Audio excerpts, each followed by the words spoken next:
우리 그리스도인들에게는 중요한 것이 많지만 그 가운데 가장 중요한 것 중에 하나가 아마도 교회와 교회 생활일 것입니다. 왜냐하면 우리 그리스도인들은 대부분의 신앙생활을 교회에서 하기 때문입니다. 그러므로 일생을 살아가면서 어떤 교회를 만나느냐, 어떻게 교회 생활을 하느냐가 우리에게는 대단히 중요합니다. 거기에 따라서 우리의 신앙의 성숙이 좌우될 수 있는 것입니다. 도대체 교회가 무엇일까요? 성경은 여러 가지 비유와 말씀을 통해 교회가 무엇인가를 우리에게 가르쳐 주시기 위해 무단히 애쓰시고 계십니다. 그 가운데 성경이 가르치는 교회 가운데 몇 가지를 우리가 한번 살펴보기를 원합니다. 먼저 교회는 건물이 아니에요. 교회는 뭐냐 하면 구원받은 무리가 모인, 즉 믿는 자들이 모인 무리입니다. 쉽게 말하면 저와 여러분이 교회예요. 그러므로 어떤 교회가 좋은 교회일까요? 건물이 좋은 교회가 아니라 우리가 좋으면 좋은 교회입니다. 아멘. 우리 교회가 좋은 교회가 되기 위해서는 저와 여러분이 좋은 그리스도인이 되어야 돼요. 왜냐하면 우리가 교회니까. 아무리 건물이 훌륭하고 교인 수가 아무리 많이 모인다고 해도 거기에 모인 사람들이 형식적이고 늘 종교적인 신앙생활을 한다면 그 교회는 죽은 교회예요. 그러나 건물이 아무리 초라한들 모인 수가 적다고 해도 거기에 모인 교인들 하나하나가 성령에게 사로잡혀 거룩한 삶을 살게 된다면 그 교회는 능력 있는 살아있는 교회가 될 줄로 믿습니다. 여러분, 우리 교회뿐만 아니라 이 부산의 대한민국에 이러한 교회가 계속해서 일어나기를 주의 이름으로 축원드립니다. 우리가 교회예요. 두 번째, 성경이 말하는 건 뭐냐면 교회는 그리스도의 몸입니다. 우리가 너무나도 잘 아는 정의죠. 왜 하나님께서는 교회를 그리스도의 몸이라고 가르쳐 주셨는가? 거기에는 몇 가지를 우리에게 교훈하고자 하는 의도가 있었습니다. 첫 번째는 교회는 늘 머리 대신 그리스도에게 복종해야 된다는 거예요.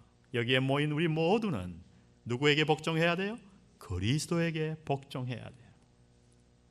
여러분, 담임 목사에게 복종할 필요 없어요. 그리스도에게 복종하면 돼요. 저도 그리스도에게 복종하고 여러분도 그리스도에게 복종하고 손을 함께 잡아 우리는 교회를 이루어 나아가는 것입니다.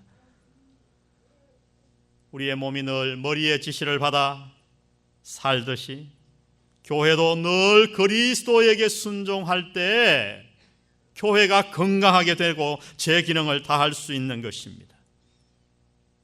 또한 그리스도의 몸을 통해 성경이 우리에게 가르쳐주는 진리 가운데 하나는 우리는 모두가 다 그리스도의 대사라는 겁니다. 주님은 이 땅에 이제 더 이상 몸을 갖고 계시지 않습니다. 그래서 이 땅에 그리스도의 몸을 남겨놓으셨어요. 그 몸이 누구죠? 교회입니다. 저와 여러분이에요. 그래서 하나님은 저와 여러분을 통해 일하시는 줄 믿으시기 바랍니다. 내가 그리스도의 일을 해야 돼요. 주님이 맡기신 사명을 우리가 이루어야 돼요. 또한 교회는 만물을 충만케 하시는 하나님의 충만이요, 음부의 권세가 이기지 못하는 반석이요, 천국의 열쇠를 소유한 세상의 희망이요, 이 세상의 등불과 소금입니다. 그러니까 세상의 모든 운명과 흥망성쇠가 바로 교회, 즉 우리 믿는 자들에게 달려있는 거예요. 그렇다면 이 중요한 교회의 일원으로서 우리는 교회 생활을 어떻게 하여야 하겠습니까? 오늘 저와 여러분 읽은 이 본문은 골로새서의 마지막 부분입니다. 늘 그러했듯이 사도 바울은 편지의 마지막에 인사를 하고 있어요. 그러나 오늘 바울의 이 인사를 자세히 살펴보면 그것은 형식적인 인사가 아니라 거기에는 초대교회 성도들의 교회 생활이 그대로 드러나 있어요. 여러분, 그런 안목을 가지고 한번 사도 바울의 마지막 인사들을 살펴보십시오. 즉 하나님은 바울을 통해 오늘 우리에게 교회 생활을 교훈하고 계신 것입니다. 우리가 어떻게 교회 생활을 해야 하는가? 초대교회는 건물도 없었어요. 프로그램도 없었어요. 그러나 이 세상에 존재했던 교회 가운데 초대교회만큼 능력 있는 교회가 없었습니다. 도대체 그 교회가, 초대교회가 왜 그렇게 능력이 있었는가? 하나님은 우리에게 말씀합니다. 너희도 이렇게 교회 생활을 하면 너희 개인이 복을 받을 뿐만 아니라 나의 몸인 이 교회가 능력 있는 교회가 되어 세상을 구원할 수 있을 거라고 가르쳐 주는 것입니다. 도대체 우리는 어떻게 교회 생활을 해야 하겠습니까? 먼저 교회 생활을 통해 우리는 제자로 자라나며 제자 삼아야 한다고 말씀합니다. 오늘 교회 생활의 본질은 두 가지밖에 되지 않아요. 첫 번째, 우리 한번 그래서 다 같이 이 1번을 한번 읽어보겠습니다. 시작. 제자로 자라나며 제자 삼아야 한다. 여러분, 우리가 이렇게 교회 생활을 해야 된다고 하나님은 가르쳐 주십니다. 여러분, 이것을 잊지 마세요. 이것이 교회 생활의 본질이에요. 적어도 교회, 그리스도의 몸에 소속된 자는 어떤 일이 일어나야 되냐면 자기의 삶에 제자로 날마다 자라나서 제자가 되어야 하고 거기서 그치는 것이 아니라 다른 사람을 제자 삼아야 한다고 말씀해요. 여러분, 예수님께서 우리가 아는 대로 우리에게 한 가지 대사명을 주셨어요. 오직. 그래서 우리는 그것을 대사명이라고 부릅니다. 마태복음 28장 19, 20절 우리 다 같이 한번 읽어보겠습니다. 시작. 그러므로 너희는 가서 모든 족속으로 제자를 삼아 아버지와 아들과 성령의 이름으로 침례를 주고 내가 너희에게 분부한 모든 것을 가르쳐 지키게 하라. 볼지어다 내가 세상 끝날까지 너희와 항상 함께 있으리라 하시니라. 여러분, 이 대사명에 여러 가지 동사가 나오는 것 같지만은 동사는, 주동사는 하나밖에 없어요. 제자 삼으라. 여러분, 예수님은 우리에게 이 땅을 떠나시면서 대사명 오직 한 가지를 주셨는데 그게 뭐냐면 제자 삼으라는 거예요. 여러분, 그러므로 이 사명은 우리가 해도 되고 안 해도 되는 일이 아니에요. 이것은 교회의 본질입니다. 당신이 정말 교회 가운데 그리스도의 몸 가운데 하나라면 성경은 말씀합니다. 한 가지를 해야 하는데 그것은 제자로 자라나고 제자 삼아야 한다는 거예요. 오늘 본문에 보니 먼저 첫 번째 사람이 등장합니다. 사도 바울이 인사하는 사람인데 두기고라는 사람이 등장해요. 이 두기고라는 사람은 데살로니가 출신으로서 바울을 만난 이후 구원받고 늘 바울과 함께 복음 전파에 동참했던 사람이에요. 그는 마게도냐 교회가 예루살렘 교회에 특별 구호 헌금을 전달할 때 유일하게 사도 바울과 동행했던 사람이었어요. 훗날 에베소에 가서 디모데의 자리를 대신하기도 했고 그레데로 보냄을 받아 그곳에서 사역을 감당했습니다. 오늘 바울은 두기고의 이름을 부르며 그를 이렇게 묘사합니다. 골로새서 4장 7절을 보십시오. 두기고가 내 사정을 다 너희에게 알게 하리니 그는 사랑을 받는 형제요 신실한 일꾼이요 주 안에서 함께 된 종이라.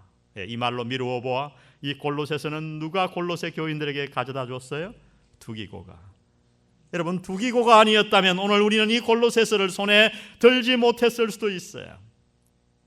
그런데 사도 바울은 이 두기고의 이름을 거론하면서 그를 이렇게 묘사합니다. 사랑을 받는 형제요 신실한 일꾼이요 주 안에서 함께 된 종이라. 여러분, 이 얼마나 아름다운 묘사인 거예요. 두기고는 구원받은 이후 이렇게 놀랍게 성장했다고 성경은 말합니다. 그는 구원받은 이후 제자리에 머문 것이 아니에요. 열심히 바울에게 훈련받아 바울뿐만 아니라 모든 사람들에게 먼저 사랑을 받는 자가 되었다고 말씀합니다. 우리가 예수님의 제자가 되면 모든 사람들에게 사랑을 받을 수 있을 줄 믿습니다. 여러분, 이게 그리스도인이에요. 모든 사람에게 칭송과 사랑을 받아야 돼요. 또한 바울은 그를 신실한 일꾼이라고 말합니다. 그가 얼마나 열심히 하나님의 사역을 감당했던지 하나님은 우리에게 이렇게 말씀하십니다. 우리에게 사역을 맡기시면서 맡은 자들에게 구할 것은 충성이니라. faithfulness. 충성됨. 자기가 맡은 일에 늘 최선을 다하는 이 충성됨, 이것이 바로 두기고의 모습이었어요. 두기고는 하나님 앞에, 그는 목회자도 아니었지만은 평신도로서 사도 바울에게 훈련을 받아 제자가 되고 난 다음에 하나님이 맡기신 사역에 충성되이 최선을 다했다고 얘기합니다. 여러분, 두기고의 사역은 성경에 많이 기록되지 않아요. 그러나 오늘 이 사도 바울이 그를 말한 이 묘사로 보아 그가 얼마나 충성되이 정직하게 최선을 다해 자기에게 맡긴 사역을 감당했는가를 우리는 짐작할 수 있습니다. 마지막으로 오늘 사도 바울이 그를 말하는 표현을 보니까 두기고는 바울과 모든 것을 함께하는 주의 종이 되었다고 말씀합니다. 여러분, 이것이 중요해요. 구원받은 우리 모두는 다 주의 종이 되어야 할 줄로 믿습니다. 여러분, 목사만 주의 종이 아니에요. 그것은 잘못된 생각이에요. 하나님은 우리 모두를 종으로 삼기를 원하시고 우리 모두에게 사역을 주십니다. 구원받은 사람은 모두가 그리스도의 제자가 되어야 하고 사역을 감당하는 종이 되어야 돼요. 그러므로 여러분, 교회 생활의 본질은 뭔지 아십니까? 모두가 제자 되어 하나님이 우리에게 맡기신 사역을 감당하며 다른 사람을 그래서 제자 삼는 것, 이것이 바로 교회 생활의 본질이에요. 바울은 두기고를 제자 삼았고 두기고는 다시 바울과 같이 주의 종이 되어 사역을 감당하며 제자 삼는 사역을 신실하게 수행한 것입니다. 이것이 바로 초대 교인들의 교회 생활이었고 이것이 바로 우리가 본받아야 될, 행해야 될 교회 생활입니다. 여러분, 왜 그렇게 오랫동안 교회 생활을 해왔음에도 불구하고 우리에게 기쁨이 없고 교회 생활에 보람이 없을까요? 그 이유는 오직 하나예요. 제자가 되지도 아니하고 누군가를 한 번도 제자 삼아 본 적이 없기 때문입니다. 그저 교회에 출석하고 예배드리고 교회가 요구하는 최소한의 일만을 감당합니다. 봉사를 안 하는 것도 아니에요. 성가대도 하고 안내도 하고 일도 곧잘 합니다. 그러나 평생 누군가의 영혼을 책임지고 그 영혼을 주의 제자로 만들기 위해 주님 앞에 발버둥 쳐본 적이 없어요. 한 번도 없어요. 영혼을 도와본 적이 없어요. 여러분, 이런 사람은 신앙생활에 보람이 없습니다. 기쁨을 느끼지 못해요. 발전도 없어요. 왜냐하면 주님이 우리에게 주신 최대의 사명이 바로 제자 삼으라는 사명과 명령인데 이 명령을 수행하지 않고 어떻게 우리가 하나님 앞에 기쁨과 평안과 보람을 기대할 수 있단 말입니까? 어불성설입니다. 여러분, 교회 생활을 잘하기 원하십니까? 그렇다면 먼저 당신이 힘써 주님의 제자가 되시기를 바랍니다. 주님의 뒤를 멀찍이 따라가지 마세요. 여러분, 사복음서를 읽어보면 예수님 주위에는 수많은 사람이 있었는데 그들은 둘로 쫙 갈라집니다. 하나는 무리요, 하나는 제자예요. 늘 예수님의 뒤를 3년 동안 따라다니며 벳세다 들녘에 가서 떡 얻어먹고 예수님 앞에 병 고침 받기 위해 병 낫기를 원하고 늘 예수님 주위를 멀찌감치 따라다니던 무리가 더 많았어요.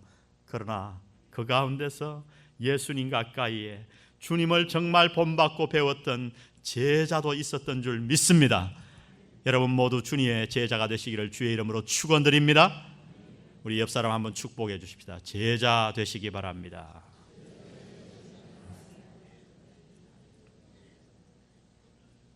교회 생활을 잘하기 위해서는 자신이 제자가 되고 다른 사람을 제자 삼아야 할 뿐만 아니라 두 번째, 오늘 교회 생활의 본질은 다름 아니라 변화받고 성숙해야 한다고 말씀하십니다. 따라해 보겠습니다. 변화받고 성숙하자. 바울은 오늘 마지막 인사를 하면서 아주 중요한 세 사람의 이름을 우리에게 소개해 주십니다. 오네시모와 마가, 그리고 유스도라고 하는 예수예요. 여러분, 우리는 이 세 사람을 좀 주목할 필요가 있어요. 오네시모는 어떤 사람인가? 그는 원래 아주 기독교 초대 시대에 신실했던 그리스도인이었던 빌레몬이라고 하는 아주 부자의 종이었어요. 그러나 그는 어느 날 주인의 돈을 훔쳐 멀리 도망가고 말았습니다. 그런데 로마에서 붙잡혔어요. 그 사실이 어떻게 발각됐는지, 포스터를 붙였는지 어떻게 했는지 모르겠습니다. 하여튼 붙잡혀갖고 그가 감옥에 들어왔는데 공교롭게도 사도 바울과 같은 감옥에 들어오게 되었습니다. 거기에서 사도 바울을 통해 이 오네시모는 하나님을 만났어요. 구원받았습니다. 그리고 그 감옥 안에서 회개하고, 참으로 회개하고 성령님께 붙들림 받아요. 이제 모든 것을 회개하고 보니까 자기가 주인에게 행했던 것이 너무 잘못되었거든요. 그래서 이제 출소기한이 나왔겠죠. 돈을 훔쳤으니 평생 무기징역은 아닐 거 아닙니까? 형기를 마치고 나가게 되었는데, 이 자기의 주인인 종 빌레몬에게 가서 용서를 구하기를 원했어요. 근데 좀 겁이 났던가 봐요. 그래서 사도 바울이 그 오네시모의 손에 편지를 한 장 써주었어요. 빌레몬에게 보내는 편지를. 여러분, 그 편지가 바로 성경 66권 가운데 기록된 무슨 책이죠? 빌레몬서입니다. 한 장밖에 되지 않아요. 한 번 읽는데 3분밖에 되지 않아요. 오늘 설교 듣고 나가시면서 한번 쭉 읽어보세요. 너무 재미있는 내용들이 거기에 있어요. 오네시모가 얼마나 변했는가를 거기에 다 자세히 기록해 놓고 있습니다. 그런데 오늘 본문에서 사도 바울은 오네시모를 이렇게 묘사합니다. 우리 4장 9절을 한번 다 같이 읽어보겠습니다. 시작. 신실하고 사랑을 받는 형제 오네시모를 함께 보내노니.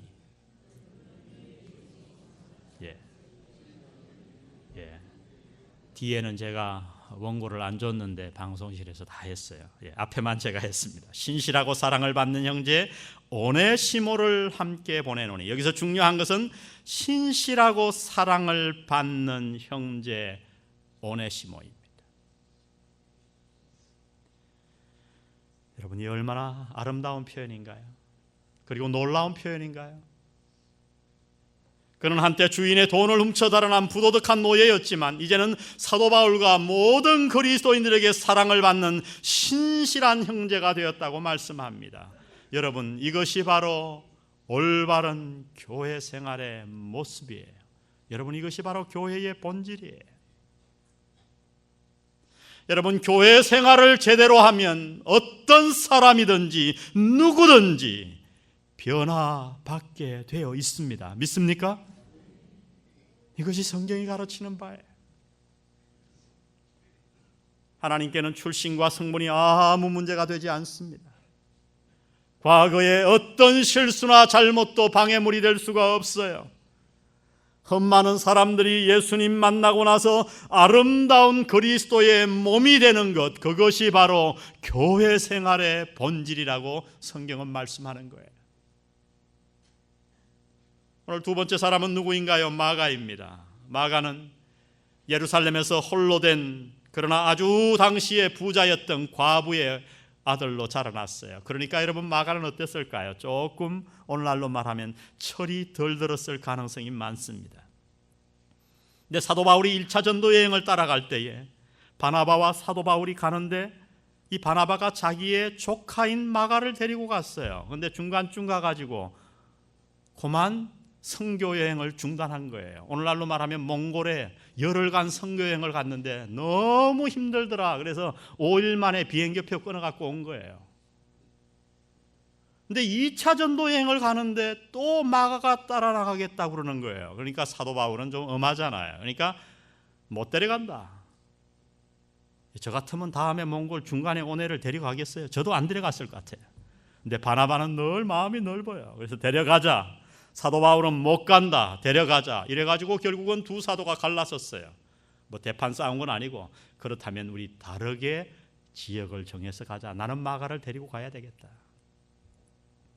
여러분, 잘못 생각하면 바나바가 마가를 무슨 자기의 친척이라 그랬던 것 같지만 전혀 그렇지 않은 것 같아요. 바나바는 원래 그런 사람이었어요. 사람을 세워주는 사람이었고, 사도 바울은 진리를 선포하는 사도였으니까 혹시 데려갔다가 또 중간에 돌아오면 많은 사람들이 낙심할 게 아니냐, 덕이 안 된다.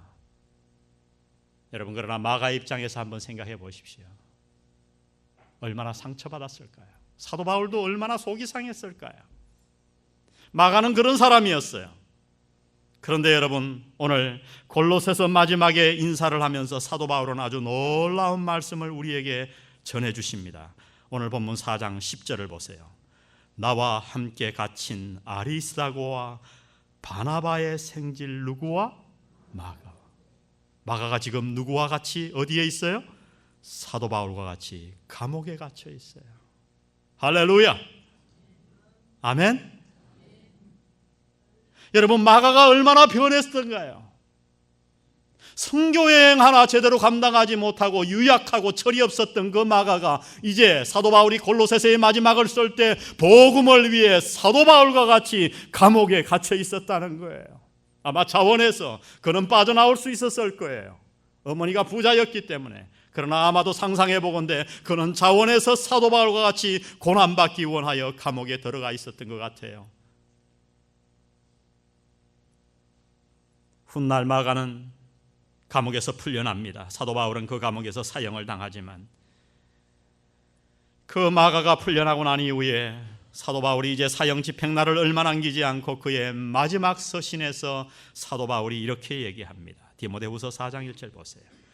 내가 올 때에 마가를 뭐하고 오라? 데리고 오라. 저가 나의 일에 뭐하니라? 유익하니라. 여러분, 이거 놀라운 말씀이에요. 이것이 바로 교회 생활의 본질이라고 말씀하는 거예요.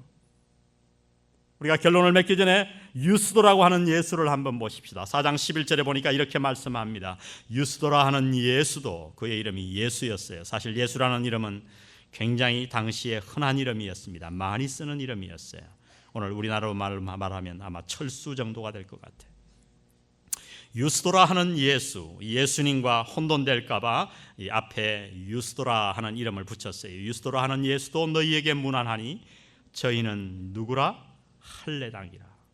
우리나라 성경에는 보면 이들만 하나님 나라를 위하여 이랬는데 제가 번역이 어려워 첨가했습니다. 할례당 가운데서는 바로 이들만, 유스도라하고 하는 예수와 몇 명만 하나님 나라를 위하여 함께 역사하는 자들이니 이런 사람들이 나의 뭐가 되었느니라? 위로가 되었느니라. 여러분, 할례당이 누구입니까? 그들은 반드시 율법을 지키고 할례를 받아야 한다고 가르쳤던 사람들입니다. 유대인 가운데서도 사도 바울을 가장 많이 괴롭혔던 사람들이 바로 이 할례당이었어요. 가장 많이 핍박했습니다, 사도 바울을. 그러나 이 유스도라고 하는 예수라고 하는 사람은 이제 그 바울을 핍박하고 율법을 고집하던 그 자리에서 벗어나서 사도 바울을 도울 뿐만 아니라 복음을 위해 같이 고난에 동참하는 자가 되었다고 오늘 성경은 우리에게 증언해 주십니다. 여러분, 이것이 바로 교회 생활이에요. 이것이 교회 생활의 본질이에요. 교회는 완전한 자들이 모이는 곳이 아닙니다. 교회는 오히려 부족하고 흠 많은 사람들이 모여 하나님의 은혜와 성령의 역사로 변화받고 성숙하는 곳인 줄 믿습니다. 도둑이 형제가 되고 실패자가 신실한 사역자가 되고 핍박자가 전파자가 되는 것, 이것이 바로 교회 생활의 본질이에요. 예수님은 당신의 공생애를 시작하시면서 첫 이적으로 우리가 아는 대로 물로 포도주를 만드셨어요. 왜 그랬을까? 그 의미를 많이 여러 가지로 사람들이 해석하지만 중요한 것 한 가지는 우리가 놓치지 말아야 됩니다. 예수님은 마치 이렇게 우리에게 말씀하고 있는 것 같아요. 얘들아, 오늘부터 내가 공생애를 시작한다. 그러고 물을 포도주로 만드셨어요. 왜요? 내가 오늘부터 시작하는 이 땅의 사역의 핵심이 뭔지 아니? 그것은 변화야. 여러분, 이 세상에 아무 맛도 없는 물이 포도주가 되는 것처럼 놀라운 변화가 어디 있어요? 그것을 예수님은 상징한 거예요. 내가 오늘부터 이 땅에서 행하는 사역의 중심이 뭐냐 하면 바로 다름 아닌 변화란다. 어떤 변화요? 도둑이 형제가 되고 실패자가 사역자가 되고 핍박자가 오히려 주님을 증거하는 놀라운 변화 말입니다. 여러분, 우리 그리스도인에게는 과거가 중요치 않아요. 여러분이 어릴 적 얼마나 불우한 환경에서 자랐는가가 전혀 중요하지 않습니다. 여러분, 아브라함은 어떤 사람이었는지 아십니까? 하나님을 잘 섬기니까 하나님이 너무 착해서 그를 부르셨던가요? 아니요. 아버지 데라와 함께 아브라함은 우상을 열심히 섬기고 있었어요. 근데 하나님이 그에게 찾아가셔서 어느 날 부르셨고, 근데 놀랍게도 아브라함은 그 하나님의 부르심에 반응했던 것뿐이에요. 그는 우리의 믿음이 조상이 된 줄로 믿습니다.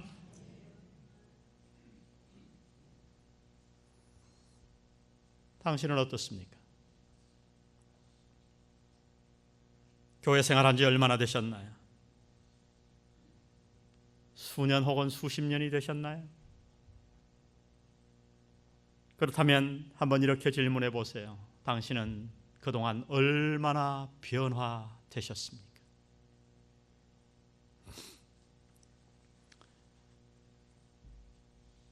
교회에 나온 이후 달라진 것이 무엇인가? 한번 하나님 앞에서 곰곰이 질문해 보시기 바랍니다. 당신의 말은 점점 은혜로워지고 있나요? 교회에 나온 이후 부부관계는 전보다 더 나아지고 있습니까? 당신은 더 나은 부모가 되고 과거보다 더 많이 효도하고 있으신가요?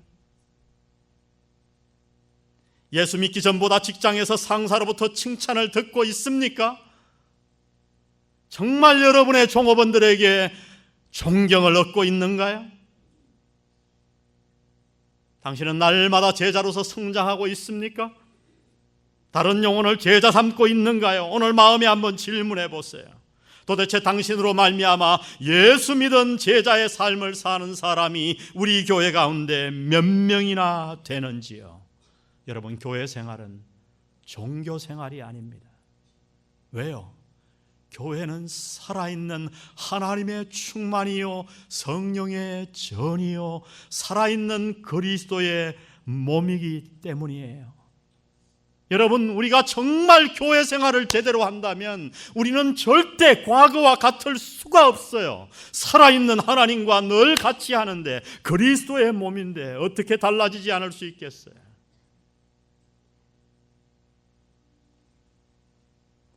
만일 당신에게 이러한 변화가 없다면 당신은 틀림없이 무언가 교회 생활을 잘못하고 계신 것일 것입니다.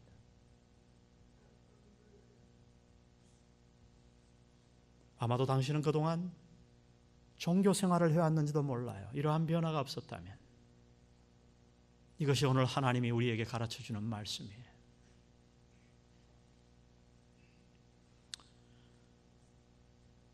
제가 영안교회에서 제자반을 시작한 지 9년이 지났더라고요.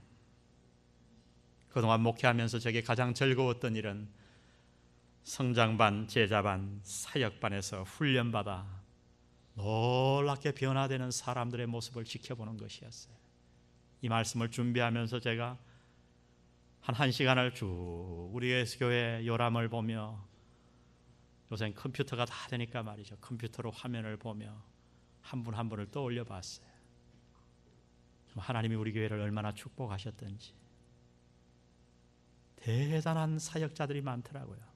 제가 정말 그분들에게는 다 우리 교단에서 반대하지 않는다면 전도사로 다 붙여주고 싶어요. 요새 교구 총무들 보세요. 신방하는데 얼마나 열심히 하는지 말이죠. 교구 총무뿐입니까? 정말 훌륭한 목자들이 많아요. 예수 믿은 지 몇 년 되지 않았는데 벌써 목자가 되어서 엄청난 영혼들을 구원하고 성숙시키는 자들도 많아요. 여러분, 이것은 너무 당연한 거예요. 왜? 이것이 교회 생활의 본질이기 때문입니다. 저는 오늘 여러분에게 제가 어떤 정죄감을 주기 위해서 이 말씀을 전하는 것이 아닙니다. 하나님은 언제나 우리에게 세컨 찬스를 주시는 분인 줄 믿습니다. 혹시 지금까지 제자가 되지 못했고 한 사람도 제자 삼지 못했다면 괜찮아요. 지금 오늘부터 하시면 돼요. 오늘부터 결심하십시다. 하나님, 내가 제자 삼기 원합니다. 무리의 자리에서 제자의 자리로 저를 좀 옮겨 주시옵소서. 이것이 여러분의 기도 되기를 바랍니다. 방법을 모색하십시오. 할 수 있습니다. 왜? 나는 부족하지만 성령님이 우리와 함께하면 할 수 있어요. 하나님, 내가 변화받고 싶습니다. 저도 오네시모와 같이, 마가와 같이, 예수와 같이 저도 그렇게 변화받고 싶습니다. 유스라고 하는 예수와 같이 저도 변화받고 싶습니다. 하나님, 나를 좀 도와주세요. 여러분 안에 나쁜 습관, 어떤 상처, 어떤 부부관계, 가정의 문제 다 괜찮아요. 여러분, 교회 생활과 신앙생활은 내 힘만으로 하는 게 아니에요. 내가 조금만 방향을 잡고 하나님 앞에 가기를 소원하기만 하면 그 나머지는 누가 다 알아서 해주십니까? 성령 하나님이 해주실 줄로 믿습니다. 여러분, 이것이 신앙생활의 놀라움이에요. 해보세요. 한번 따라하겠습니다. 나는 변화될 수 있다. 나는 성장할 수 있다. 나는 제자 될 수 있다. 여러분 믿습니까? 예, 이 각오 가지고 오늘부터 힘차게 교회 생활을 제대로 하는 여러분 되시기를 주의 이름으로 축원드립니다.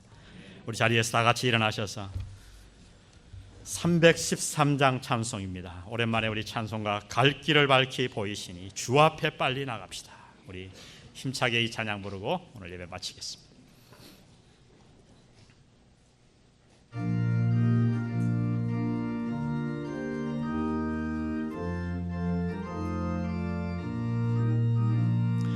갈 길을 밝히 보이시니 주 앞에 빨리 나갑시다. 우리와 함께 우주 예수 곧 오라 하시네. 죄악 벗은 우리 영혼은 기뻐 뛰며 주를 보겠네. 하늘에 계신 주 예수를 영원히 섬기리. 우리를 오라 하시는 말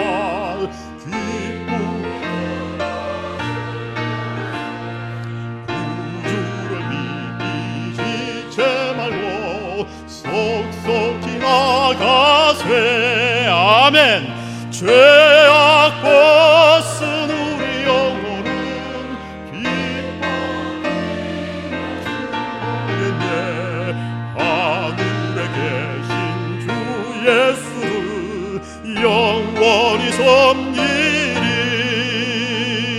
주 오늘 여기 계시오니 다 와서 주의 말씀 듣게 듣기도 하며 생각하리. 죄악 벗은 우리 영혼은 기뻐 뛰며 주를 보겠네.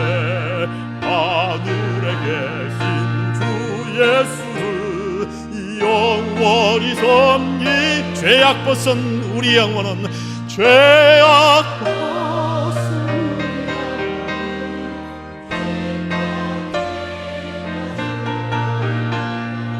하늘에 계신 주 예수를 영원히 섬기리.